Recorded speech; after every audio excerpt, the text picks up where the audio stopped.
13 мастеров спорта международного класса, 20 мастеров спорта СССР и Кыргызстана. За этими достижениями, за этими сильными спортсменами всегда стоял один тренер. Виктор Борисов был для них не только наставником и тренером, но и отцом. Отцом всего отечественного спорта. Сегодня Кыргызстан попрощался с выдающимся тренером. Гражданская панихида по Борисову состоялась во Дворце спорта, куда пришло много людей сказать свои последние слова. На ней первый заместитель руководителя аппарата президента Алмаз Кинембаев зачитал обращение главы государства в адрес близких усопшего. Перестало биться сердце чрезвычайно порядочного и доброго человека, человека-труженика и борца. Мы разделяем боль и горечь утраты и скорбим вместе с членами семьи и близкими Виктора Федоровича. Сегодня вместе с нами скорбит вся спортивная общественность Кыргызстана. Особенно воспитанники Виктора Федоровича скорбят, потому что помнят его наставления, напутствия, упорные тренировки, минуты славы и слезы радости победы. Возможно, они пережили вместе с ним больше, чем с кем-либо еще, ведь у них была одна единственная цель – победа. Память о Викторе Федоровиче будет всегда с нами, в каждом достижении его воспитанников, в каждом их старте и финише. Прощайте, беззабвенный Виктор Федорович, пусть земля вам будет пухом, светлая память. Президент Кыргызской республики Сооронбай Жээнбеков. За период тренерской работы он подготовил много чемпионов Азии и международных марафонов. Под руководством Виктора Борисова в последние годы занимались Дарья Маслова, Адилет Кыштакбеков, Илья Тяпкин и другие наши легкоатлеты. И хотя Борисов всегда говорил, что 90% труд спортсмена и лишь 10% труд тренера, Дарья Маслова считает, что это он сделал ее той, кто она есть сейчас. Именно для меня он оставил дисциплину, это во-первых, это у него на первом месте была. Ну и я как говорила, что он научил меня разговаривать с людьми, давать, где, как себя нужно вести. Виктор Федорович говорил, то, что там 90% это ваш труд, а мой это 10%. Но это вовсе не так. То, что без тренера я бы не стала бы чемпионкой Азии, чемпионкой азиатских игр.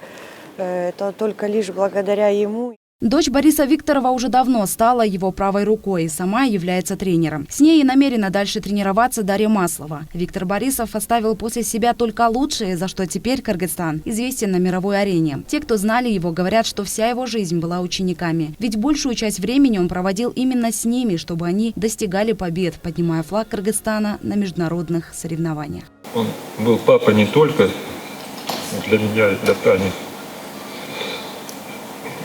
но и для многих, кто сейчас сидит в этом зале или не мог приехать.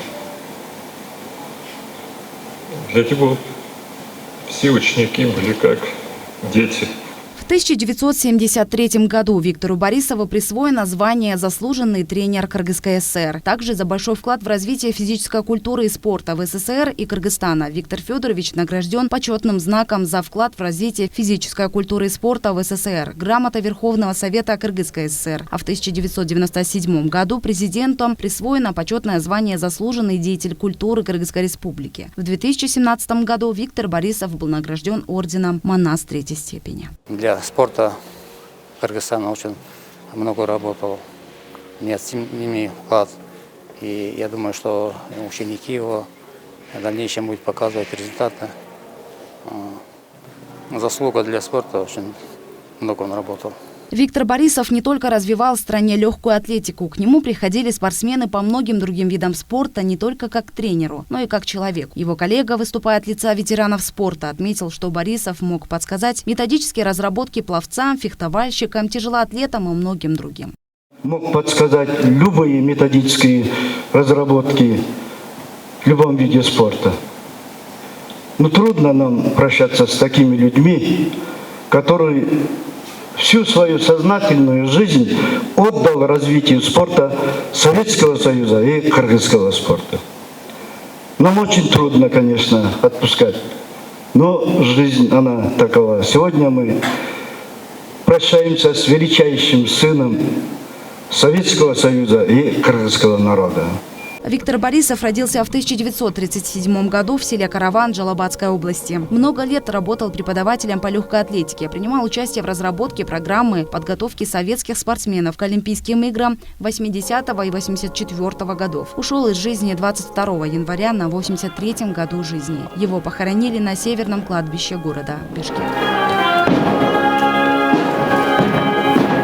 Айзада Урумбаева, Кенжибек Максатулу, Пирамида.